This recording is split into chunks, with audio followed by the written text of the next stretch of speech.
vous ai compris. Tous peuvent dire non, personne ne dit oui. Vous avez tout à fait raison. 45 sur Radio Campus Paris, place à l'humour maintenant. On a dressé votre portrait, Benjamin Lancard, le vrai, et maintenant c'est le portrait réglé avec Alex qui est là. Ah, Benjamin Lancard, c'est la première fois que l'on se retrouve l'un en face de l'autre. Mais je ne pense pas que ce sera la dernière fois, on se reverra, vous verrez, incessamment sous peu, voire même avant. On vous connaît, Benjamin, certains voyisent, d'autres ne vous aiment pas, il y en a même qui vous détestent. C'est marrant, j'ai l'impression de parler à Nicolas Sarkozy quand je vous parle. Alors avant de parler de votre parcours, Benjamin, vous êtes un garçon brillant, on va le voir ensemble. J'ai une question qui me brûle les lèvres. Étiez-vous au Fouquet's en 2007, Benjamin? Non. Non, mais il est allé 2 fois en 2010, nous a-t-il Voilà. avoué en tout début d'émission. Non, profitez-en, parce qu'apparemment en 2012, s'il y a victoire de Nicolas Sarkozy, c'est pas le Fouquet's qui est prévu pour faire la fête, mais bien Flunch, voilà.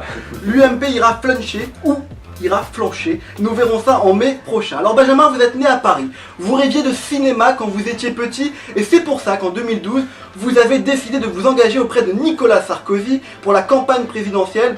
Beaucoup de cinéma à l'UMP, hein, pendant 5 ans on était au pouvoir mais on n'a rien fait, c'est à cause de la crise, le scénario est beau, vous me direz, le cinéma on aime aussi beaucoup ça, à gauche, au Parti Socialiste, bah c'est simple pour moi aujourd'hui, hein, la campagne se résume plus à la cérémonie des Césars qu'à une campagne présidentielle, à gauche on joue The Artist, on bouge énormément, mais on dit rien, à droite on joue Intouchable, avec pour rôle de handicapé la France, et dans le rôle du valide grand, beau et noir, Nicolas Sarkozy. Hein. Bon, il y a quelque chose qui colle pas quand même dans le personnage, il manque plus que Claude Guéant à la réalisation et je pense qu'on est en train de les sauver.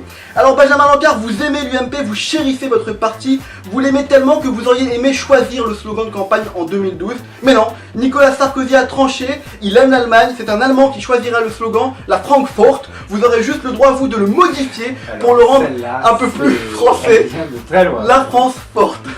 L'idée du meeting à Villepinte dans le 93 n'est pas vous non plus. Non, parce que là aussi c'est pas une très bonne idée. Sarkozy dans le 9-3, c'est un peu comme du Coca-Cola sans bulle, ça pétille pas et en plus ça colle, c'est dégueulasse quoi. Bon, alors Benjamin, maintenant parlons de vous, c'est vous l'invité aujourd'hui. Pourquoi êtes-vous de droite? Officiellement vous répondrez comme tous les jeunes de votre âge qui se sont engagés en politique. C'est quand j'ai vu le 11 septembre et le second tour des présidentielles avec Jean-Marie que je me suis dit qu'il fallait que je m'engage en politique à droite.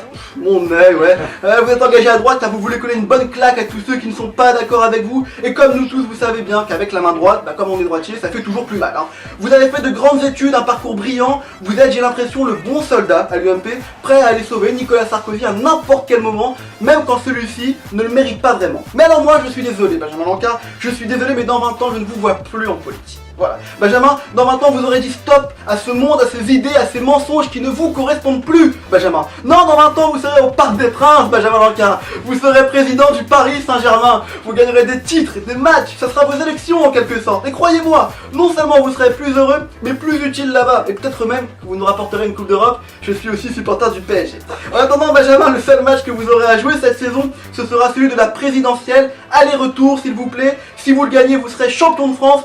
Et sinon, eh ben, vous serez relégué. Voilà. Et la cote sur les paris sportifs, désolé de vous le dire, n'est pas très bonne pour votre équipe. Mais bon, c'est aussi ça la politique, parier sur un camp pendant que l'autre gagne. Vous le savez mieux que moi. Bon courage Benjamin et à la semaine prochaine.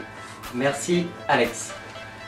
Dans 20 ans au PSG, plus heureux qu'en politique, Benjamin Lancard, ça vous convient comme vie? Ah, moi je me vois pas du tout faire de la politique toute ma vie, donc pourquoi pas, effectivement, ça serait un rêve de présider le PSG. Il va falloir avoir ses contacts au Qatar, si je ne me trompe pas. C'est l'heure de...